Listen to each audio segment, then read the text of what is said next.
What's going on, guys? It's been a while since I've done a video. As seems to be the norm with my channel, I kind of do content and then take a break. I'm going to try and put out videos again fairly regularly. There's been a lack of kind of content I like to watch, so maybe I'll fill a niche for some people who do enjoy the kind of content that I do. So this is the Spyderco Chinook 4. I probably didn't pronounce that right. It's still kind of early in the morning. This is a fairly recent release from Spyderco and is, I believe, the second to feature the Powerlock. The first one was the Tatanka, if I'm remembering correctly. And I always liked Persian / upswept blade styles. I'm not always a fan of sharpening them. This one hasn't really proven to be too difficult. It came nice and sharp from the factory, so that always helps. You can see it's a little wonky through there, but this is challenging, I'm sure, for workers to sharpen on the assembly line. Not much of a distal taper, stays pretty stout, and it's a pretty large blade overall. I have like extra large hands at least, so you can see I get extra grip there. And if you look at like my Mannix extra large video, you'll see how my hands even make that folder not look too big. The Powerlock is very nice. I thought it might be really stiff in action, but it's not. It actually, if I just handed this to you and didn't tell you anything, it would feel just like a Delica 4 or Endura 4 or, you know, any of their other standard offerings in the backlock. Still features the buoy dent, so it's not going to disengage just from hand pressure. It's one of the first backlocks from Spyderco that I can truly say I cannot get any up and down wiggle in it. And obviously side to side is really just how much you crank it down. But it's nice and smooth.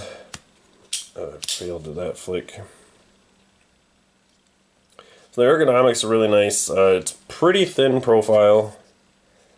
The liners, though, on this design are not, they don't dig into my hands like I've had problems with other Spydercos. From time to time, that is a complaint of mine. And say what you will, but that's one of my favorite features of Emerson's, is he actually leaves the scales proud of the liners on purpose. And that just makes the grip so much more comfortable when you don't have a liner digging into your hand if you really are kind of white knuckling it. I know Spyderco's addressed that. They say it's because of aesthetically pleasing lines to the consumer. I mean, I can understand that, but to me, ergonomics and just overall function is preferable over the form. So, but the handles accommodates any grip. You can see it's really pretty just neutral with, what do you want to say, a bird's beak on the end. And it also has a forward guard, so your hand's not going anywhere once you're holding it. Reverse is very comfortable still.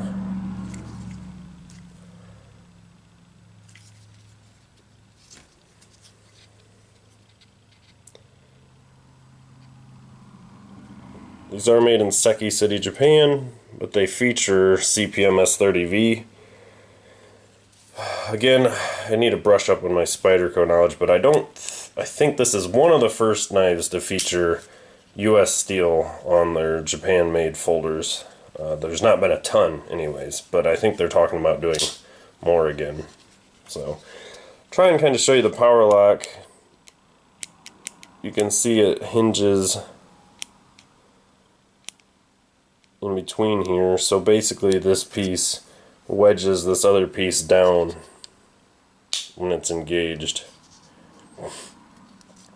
and helps with transferring of the energy versus it just being like a backlock that could slip off, and helps it be more secure.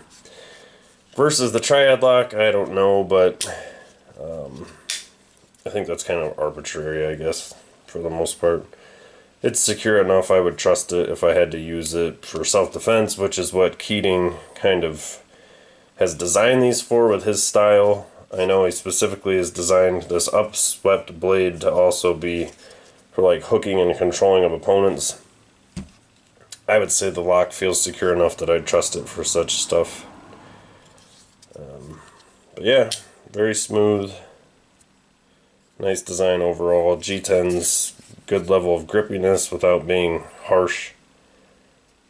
And it's pretty stout, solid back spacer, but the weight feels nice, and it's not anything I would be bothered to be. It wouldn't bother me to EDC it. I've carried it quite a bit. So, alright guys, it's kind of a quick overview slash review. I've had it a few weeks. I'd say if you like the design, go for it. It is a little pricey. I think like minimum price is still going to be over 200 bucks. So, not exactly cheap, but hey, if you like the design, go for it. Alright, as always guys, thanks for watching. I will definitely be trying to up my content. I have a few ideas, kind of like some questions and answers videos. Content you'd like to see, is there questions you want me to answer, stuff like that. So, I'll make an official video about that later, and as always, thanks for watching.